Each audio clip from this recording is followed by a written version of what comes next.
Inicialmente, quando a gente fala dos princípios da conciliação e da mediação, a gente tem que levar em consideração três fontes legislativas.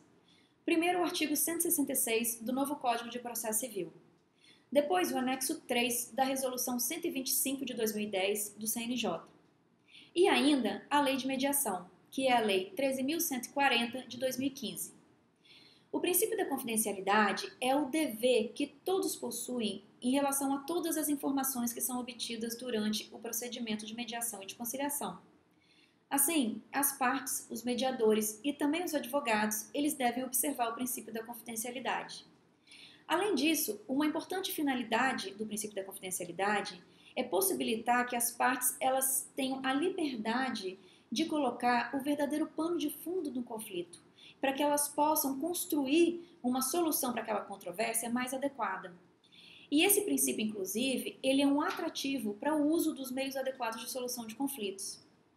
Além disso, quando a gente fala do princípio da confidencialidade, a gente tem que pensar em três perspectivas. Na perspectiva extrajudicial, ele se presta a possibilitar que as partes coloquem questões sensíveis e questões, inclusive, estratégicas do conflito, que elas não gostariam de colocar nem na arbitragem e nem no processo judicial. Já no âmbito judicial, esse princípio é muito importante porque ele permite que as partes elas possam colocar realmente todo o verdadeiro motivo do conflito para os mediadores e conciliadores, mas sem que isso seja informado ao juiz. Ou seja, o juiz não pode levar essas informações em consideração no momento do proferimento da decisão e também no proferimento da sentença. Além disso, nós temos que pensar no âmbito da administração pública, em que vigora o princípio da publicidade. No âmbito da administração pública, é necessário ter a transparência, a isonomia e também atender ao princípio da legalidade. Assim, esse princípio ele é mitigado no âmbito da administração pública, sem prejuízo de que as partes, de algumas questões íntimas das partes, elas sejam eventualmente preservadas pelo princípio da confidencialidade, mas não as questões que dependam de controle externo e interno por parte da administração pública. Além disso, como todo princípio não é absoluto, esse também não é, e o princípio da confidencialidade possui 4 exceções.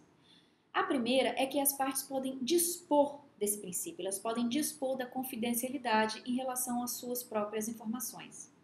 Além disso, ele não pode ser utilizado no caso de violação à ordem pública ou das leis vigentes.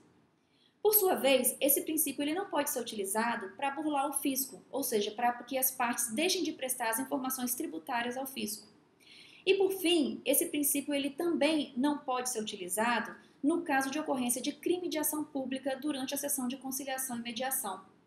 Assim, esses são os principais aspectos do princípio da confidencialidade que eu espero ter contribuído para o esclarecimento. Um abraço a todos.